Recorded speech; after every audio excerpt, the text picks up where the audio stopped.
Hello everyone, welcome back to my channel Urdu Darsgah. I hope आप लोग ठीक होंगे। मैं डॉक्टर गुलनाज फातिमा और आज की इस वीडियो में मैं फिर से बीओएमएस के यानी प्रीतिप के प्रीवियस पेपर के 10 सवालात लेकर हाजिर हुई हूं ताकि आप लोगों को सोल्व करा सकूं। तो आइए बिना देर की वीडियो शुरू करते हैं। तो सवाल नंबर 81 कौन सा है?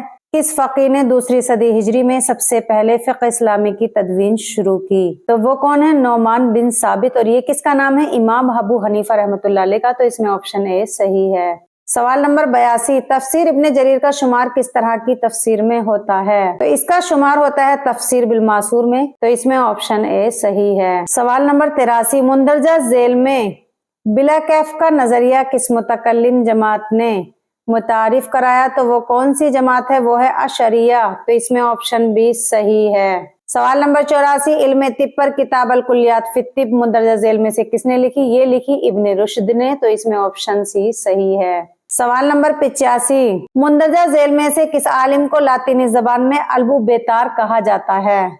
तो किसको कहा जाता है?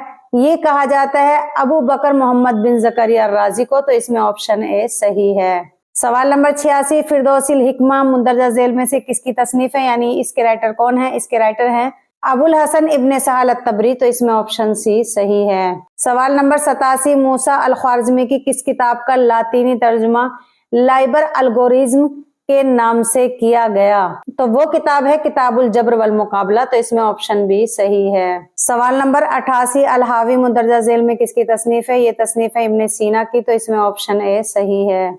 सवाल नंबर 89, मुंदरजा झेल में से किस तबीब को अश-शेखुर रईस आरबो ने पुकारा? तो किसको पुकारा? इब्ने सीना को। तो इसमें ऑप्शन डी सही है। सवाल नंबर 90, दर्ज झेल में से कौन सी तसनीफ हकीम आजम खां की नहीं है? तो कौन सी नहीं है? इमराज आजम। ये हकीम आजम खां की नहीं है। तो इसमें ऑप्शन डी सही है। उम्मीद है तमाम सवालात के जवाब अच्छे से समझ में आ गए होंगे और हो सकता है मुझसे इसमें कोई गलती हो जाती है तो प्लीज मेरी इस्लाह जरूर करें और अपना फीडबैक याद से दें और अच्छे से तैयारी करते रहें और खुश रहें। अल्लाह हाफिज।